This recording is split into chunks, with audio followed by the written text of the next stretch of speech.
different and will appeal to you differently.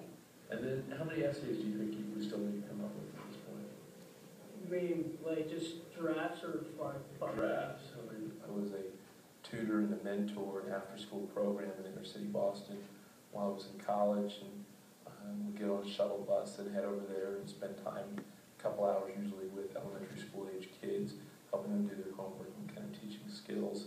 I really enjoyed that, and kind of seeing the kids kind of take off and become motivated by it. Definitely got me excited. Those experiences really kind of cemented in my mind that you can make a difference. And although I kind of know that in a general sense, given my parents' roles as teachers, I really kind of understood it firsthand from my own experience. So those experiences in college went a long way towards kind of really dedicating me to public service.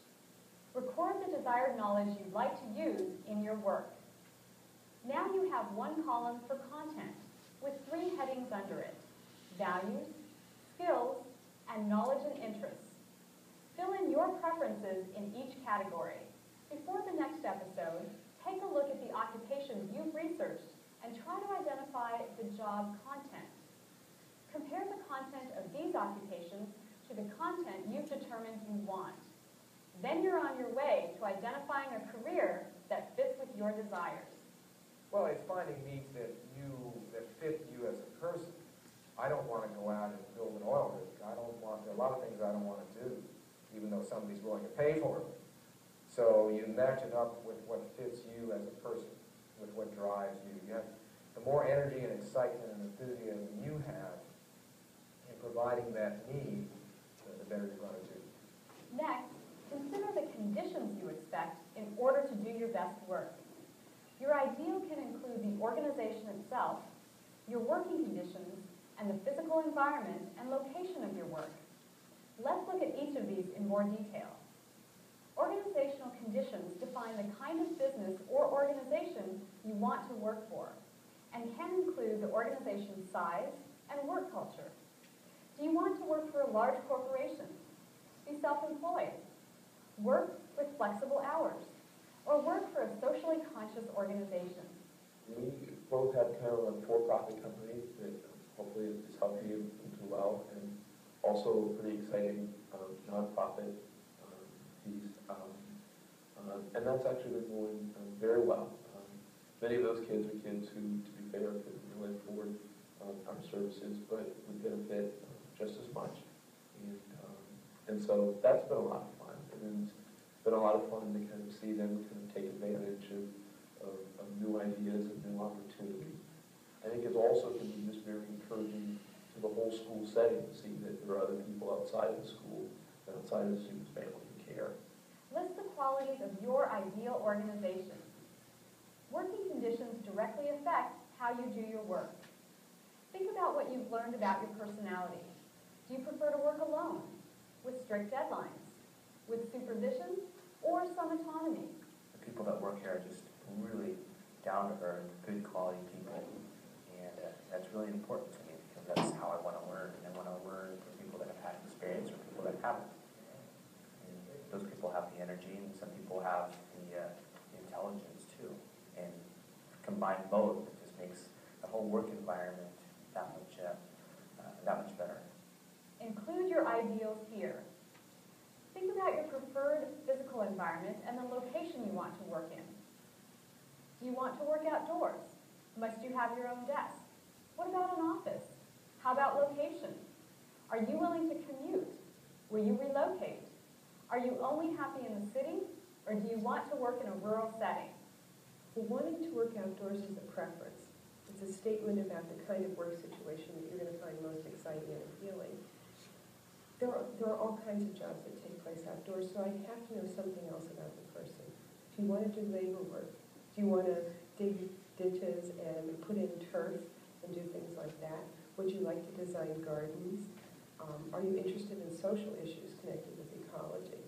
Again, record your optimal conditions. Remember, you can refer back to notes you made earlier in your personal career profile to help you complete your ideal conditions. Go back to it to refresh your memory, and then fill in your preferences in each category. Make sure you can respond to each area on the chart. Later, you'll want to go back to the occupations you researched and for each one, determine how much overlap there is. Are there similarities between your preferences and the conditions of these occupations? Perhaps a few occupational areas are matching up and you're getting an idea of the field you want to work in. If not, talk to the people in your support network. Show them your personal career profile. Often, when we talk through our questions, we come up with answers. And remember that you can meet with the career counselor at your school or in your community. Someone came to me with wanting to do finance, and I said to this person, well, tell me a little bit more about what that is. What do you see yourself doing? Well, I'm not sure. That's usually the case, you know, and I begin to ask lots and lots of questions. Finance is a very broad, you know, subject.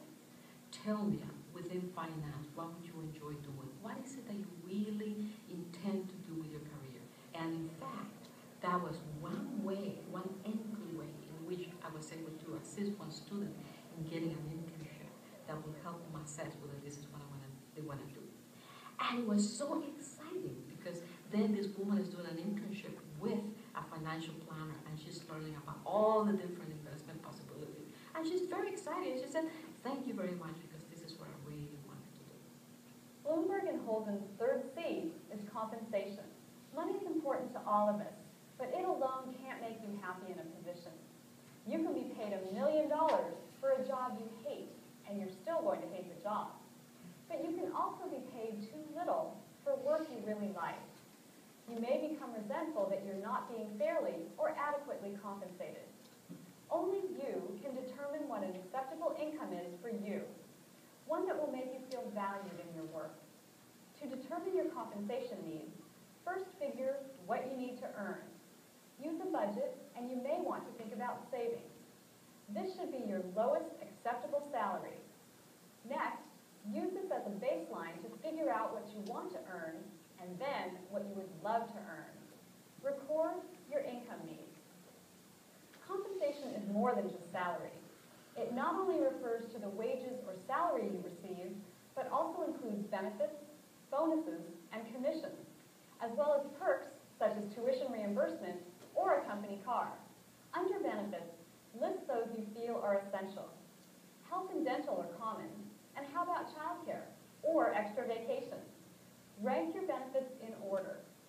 Are some benefits so important that you'd be willing to accept a lower salary in exchange?